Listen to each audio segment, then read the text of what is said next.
s obzirom na to da nam dolaze izbori i svi se veoma radujemo zbog toga. Mene u stvari zanima, za koga ćeš ti da glasaš, Vanja? Pa nemoj, brate, da me udaraš, za koga ćeš ti da glasaš? Pa ja ću da glasam.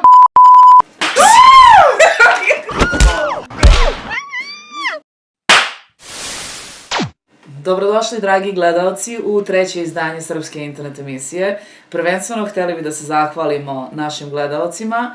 Imali smo ove prethodne nedelje jako pozitivnu reakciju, što nam je dalo novu snagu da idemo dalje. Takođe smo dobili dosta sugestija koje smo usvojili i nadamo se da će vam se ovo treće izdanje mnogo više svideti od prethodna dva, jer zaista trudimo se da napredujemo.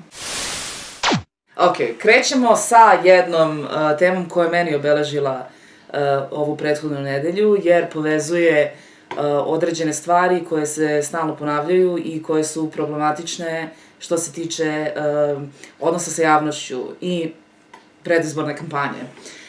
Dakle, veseli spust Moravom. Prethodne nedelje ministar prirodnih resursa Milan Bačević sastao se sa delegacijom kineske Exim banke i Gedžubo korporacije. Posle sastanka Bačević je rekao medijima da su kineski partneri spremni da odmah krenu izgradnju nekoliko malih hidroelektrana u okviru projekta Kanal Morava. On je spomenuo da postoje dve mogućnosti finansiranja tih malih hidroelektrana. Jedna od njih je direktno investiranje, što meni deluje jako neverovatno. Znači, u okviru koncesije mi bi njima ustupili prirodne resurse, oni bi tu izgradili hidroelektranu i onda imali određeni profit. Ono što znamo o studiju izvodljivosti, to u što je javnost imala uvid, a to je kad nam je Bačević pokazao kako izgleda ta studija. Stigla je ta famozna studija i vi imate prilike da je sada vidite iz moje ruke, iz moje ruke, iz moje ruke.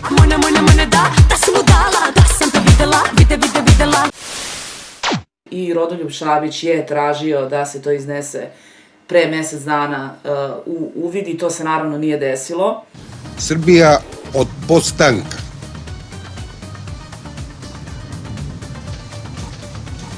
i svih narednih vekova nema veću razvojnu šansu od ovoga što vam ja sada pokazujem.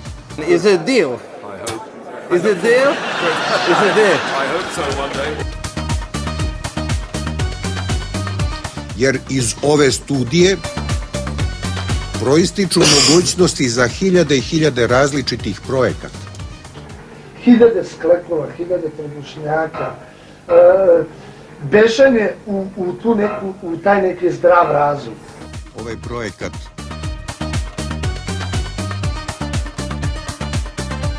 Srbiju svrstava u evropske velesile. Ne zbog toga što će Moravom da krstare brodići i brodovi, već zbog toga što se kroz ovaj projekat da je saobraćaj samo jedna od aktivnosti koja, verujte, najmanje profita donosi. Sad da se malo podsjetimo kako izgledala ta istraživačka ekspedicija pre nego što je studija bila izrađena. Kineske inženjere interesuje svaki detalj na Moravi. Tamo gde je nepristupačno za brod koriste male čamce.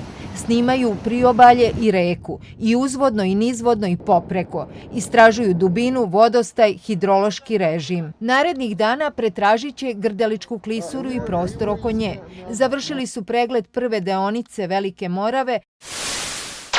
Kao što vidiš, Jelena, znači tu se koriste najsavremenije kamere, to su mape urađene, razumeš, hemijskim olovkama, to se projektuje, to je sve na izuzetno ozbiljnom nivou. Što bi rekao naš prijatelj Marko, dobro je što je ovo samo predizborna kampanja, inače da se ovo stvarno radi, to je to. Druga tema za danas vezana je za ne tako zanimljivu temu, u stvari ni ovo nije bilo zanimljivo, ali ovo je više zabrinjavajuće, a to je da se zatvorio centar za žrtve porodičnog nasilja u Čačku. Dakle, zanimljivost broj 2, sami smo to tražili. Prihvatilište za nezbrinute osobe i žrtve porodičnog nasilja u Čačku prestalo je da radi. U tom prihvatilištu su radile osobe koje su bile zaposlene na osnovu ugovora koji nije bilo obnovljen nakon što je stupio na snagu zakon o zabrani zapošljavanja u javnom sektoru. Koordinator Centra za socijalni rad u prihvatilištu Goran Javorac je rekao, jako tužna izjava, u objektu nema korisnika, a trenutno organizujemo pasivna dežurstva volontera. Srećom, od kako je zatvoreno prihvatilište, nismo imali ni jednu kritičnu situaciju da nam se javi neko kome je hitno potreban smeštaj. Prošle godine u prihvatilištu, nije to veliko prihvatilište, ali ja mislim da je ovde bitna ideja iza tog zatvaranja.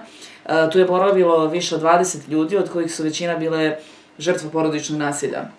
Ovo je veoma tužno, zato što je ovo prihvatilište jedno od retkih u tom delu Srbije, što bi značilo da ako se ovo prihvatilište u Čačku ugasilo, neko mora ići mnogo dalje da bi pobegao od torture u svom domu, a još je tužnija činjenica da se zbog zakona o nezapošljavanju u javnim ustanovama ovo može desiti svakom prihvatilištu koje nije zasnovano na osnovu privatnih priloga ili podrške određenih kompanija.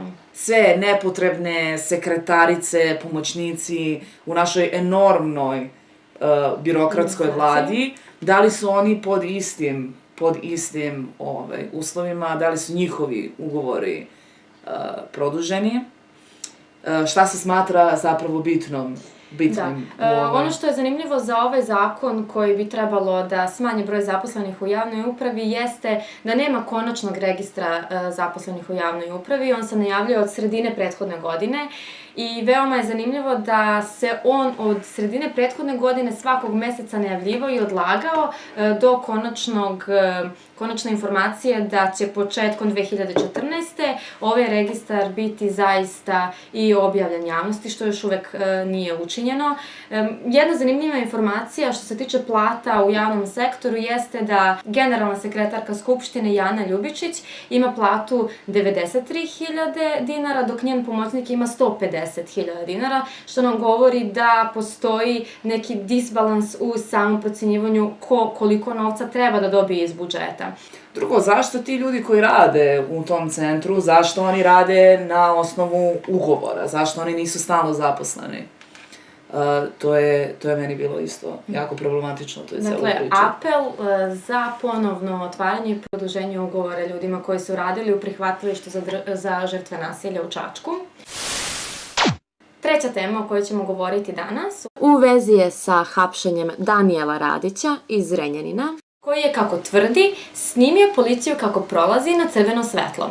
On je snimio 5 policijskih automobila kako prolaze nepropisno kroz crveno svetlo bez rotacionih svetala. Nakon upozorenja policije da ih ne snima, odbio da se legitimiše i to je bio razlog njegovog hapšenja. On je 3 časa proveo u policijskom pritvoru. Jako je zanimljivo u ovoj priči, u stvari, da je on veoma grubo priveden. 2 policajca iza mene su me uhvatila za ruke, napravile polugu i vukli me bukvalno do njihovog auta koji je bio iza Marice. Odmah tu su me naslonili na vozilo i 2-3 puta su me onako gurnuli glavu o auto. Fizički su se bacili na njega i 2 policajaca su mu napravili poluge na rukama, kao nekog ukorelog kriminalca. Takođe je veoma zanimljivo to što su oni tokom tog hapšenja pozdravili njegovu mamu. Da. Zašto su oni pozdravili njegovu mamu Kiss Danu, kako su rekli? To je zato što je ona vlasnica jedne zrenjaninske televizije koja je u mnogome kritikovala lokalnu upravu, što je donekle dovelo do zaključka da je to možda bio neki pritisak. Dok su Danijelu udarili glavu o haubu, vikali su pozdravi i poljubi Kiss Danu, što se odnosilo na njegovu majku. Ukoliko se pokaže da Danijel Radić plaća cenu zbog toga što se njegova majka odlučila da ide putem istine i pravde, mi ćemo kao Republikanska partija pokrenuti naše međunarodne kontakte i ovo hapšenje neće ostati samo u Zrenjaninu i neće se gurnuti pod tepih. Jer pravi kriminalci se ne nalaze na ulici, oni su uvaljeni u partijske i funkcionerske fotelje. Neverovatno. Mislim, meni je to neverovatno da on ima lakše telesne povrede. Mislim, u kom trenutku je došlo do toga, da li se on opirao, ne verujem, ne znam, mislim, ako sad ovo nisam totalno sigurna da li neko ima pravo da se opire legitimisanju. Ja mislim da nema. Postoji i zakon o zadržavanju, odnosno legitimisanju osoba. Evo da sad ja ne bi čitala ceo zakon na osnovu kog policija može da vam traži uslove za proveru identiteta. Ostavit ćemo vam link ispod koji vodi na našu Facebook stranicu gde možete pročitati sve na osnovu čega policija može da vas legitimiše. Vi u svakom slučaju ne bi trebalo da odbijete tu legitimaciju, ali na osnovu jednog pitanja zašto me legitimišete, ne bi trebalo da bude neko grubo uhapšen i prilikom toga, zato što se nije legitimisao, da mu se nanesu lakše telesne povrede. Policija iz nezvaničnih izvora koja je saznala Radio televizija Vojvodina je podnela krivičnu prijavu protiv Radića zbog toga što je, kako oni navode, nasrnuo na policajca. Želeli smo da obratimo pažnju na ovaj slučaj i eventualno vas podstaknemo da nam ispričate neko svoje iskustvo koje ste imali sa legitimisanjem. A nakon ovoga želimo da se okrenemo našoj četvrtoj temi, a naša četvrta tema vezana je za prenos urne iz muzeja Nikole Tesle u hram Svetog Save. Ovo se desilo prethodne nedelje na osnovu potpisivanja sporazuma, odnosno ugovora između Vlade Republike Srbije i Srpske patrijaršije. Naime, ispred grada Beograda Siniša Mali je potpisao ugovor, takođe Zorana Mihajlović ispred Vlade Republike Srbije i Irinej ispred Srpske pravoslavne crkve. Ovo je veoma zanimljivo zato što se njegova porodica tome protivi. Nekako imam pomešana osjećanja što se tiče ove priče. Ja mislim da sa jedne strane, ako je on bio vernik kao što jeste, ne vidim tu neku problematiku u smislu da se nešto radi protiv onoga što mi možemo da mislimo da je njegova volja, to je što najbolje znamo. On se nikad nije rekao, naravno neću da budem sahranjen u hramu Svetog Save, ali onda sa druge strane njegova porodica ga zna bolje od nas. Oni su tražili da se to ne radi. Mogu da pročitam samo izjavu Nade Tesle koja je rekla: urna Nikole Tesle prenesena je u Beograd i položena je u muzej zahvaljujući Savi Kosanoviću, njegovom sestriću i osobi koja je bila najbliža sa Nikolom Teslom. Urna je tu smeštena po želji familije Tesla i stoga tu treba i da ostane. Tesla počiva u muzeju posvećenom njegovom delu i nauci za koju je on živeo i radio. Lepo bi bilo da mu se podigne spomenik ispred hrama, ali urna treba da ostane tamo gde to familija želi. Ovo je jasno. Pa, jasno je, ali jasno je naravno, jednostavno, ne znam iz kog razloga se tu prvo pomera u hram Svetog Save. Opet sa druge strane ne znamo tačno šta bi on hteo. Jeste, on je bio posvećen nauci, ali naravno bio je i pobožan, tako da mislim ako je osoba pobožna, teško da može da ima problem sa tim da bude sahranjen u hramu, u religioznom nekom mestu. Naime, on dolazi iz veoma pobožne porodice. Njegov otac, Milutin Tesla, bio je ugledni prota i veroučitelj. Cela njegova porodica sa majčine strane, to je porodica Mandić, bila je posvećena religiji. Dosta ljudi govori da ne bi trebalo da bude premešten zato što religija i nauka ne idu zajedno. Takođe postoji iz jedne knjige o njegovom životu rečenica njegova da mu je uvek bilo mučno da nedeljom ide u crkvu i da nikada to nije voleo i da nije želeo da prati porodičnu tradiciju jer mu je oduvek bilo namenjeno da bude veroučitelj, a on je želeo da bude inženjer. Ova ideja u stvari uopšte nije nova. 2011. godine postojala je inicijativa društva Sveti Sava da se urna iz muzeja premesti i sahrani na groblju. Dakle, dugo postoji taj mit oko toga da on treba da bude sahranjen po pravoslavnim običajima, što je već i učinjeno u Americi. Međutim, tada je njegova porodica ekshumirala to telo,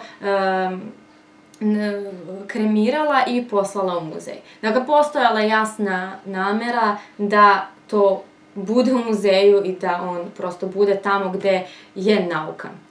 Mislim da je, naravno, debata o tome postoji upravo zato što je jako komplikovano, mislim, zato što postoji taj nit toga da oni hoće njega da stave u hram Svetog Save, da bi to bilo, mislim da se zapravo nekako koristi njegova popularnost zarad PR-a, zarad privlačenja turista, zarad raznih stvari tog tipa. Možda je to meni najproblematičnija stvar, zato što ja mislim da to ne bi trebalo da se radi sa ljudima.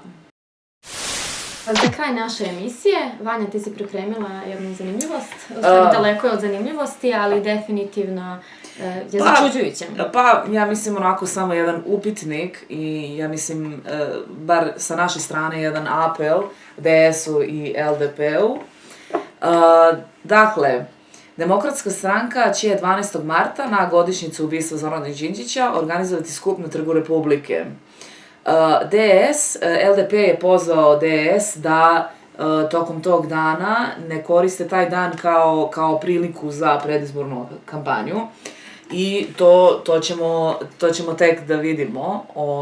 Da li će biti tako? Da li će biti tako, mi se nadamo da će biti tako, mada ja mislim da je njima to palo kao, što bi rekli, kašika u med i da će to da bude opet nešto poput toga šta se sada radi sa Teslom, tako će i sa Zoranom Đinđićem. Sve zarad predizborne kampanje. Dakle, veoma je moguće da se ovo sa Teslom radi upravo zbog predizborne kampanje. Takođe je veoma jasno da će u toku ove povorke biti, odnosno organizovanog skupa biti, sigurna sam, dosta političke propagande.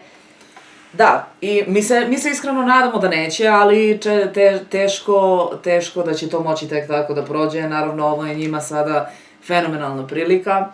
Mene zanima da li će tu biti možda Boris Tadić? Hoće sigurno. Kad on više nije u Demokratskoj stranci. Veoma mi je zanimljiv taj odnos ko sve stavlja tapiju na nasleđe Zorana Đinđića. Negdje će biti sigurno. Mislim, ako ne bude, to će da bude dodatno zanimljiva priča. Ma ne, nije to zbog kampanje, ma kako. Da, ma kako, ma jako.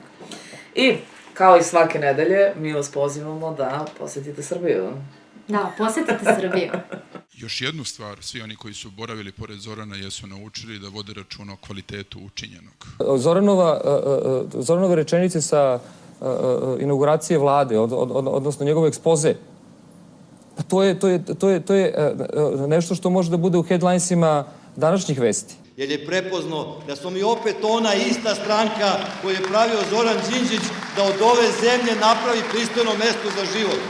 I podelio bi s vama još jedno Zoranovo promišljanje, filozofski pristup životu, da radeći u sferi javnih obaveza, javnih poslova, nikad čovek sebi ne može da postavi pitanje vlastitog, ličnog ili individualnog, iznad pitanja javnog. Naše je da živimo svoj život onako kako smo ga živjeli sa Zoranom, da se borimo, da okupljamo ljude oko sebe. Njega su ljudi shvatili kad su ga izgubili. Nemojte da plaćete, gospođo.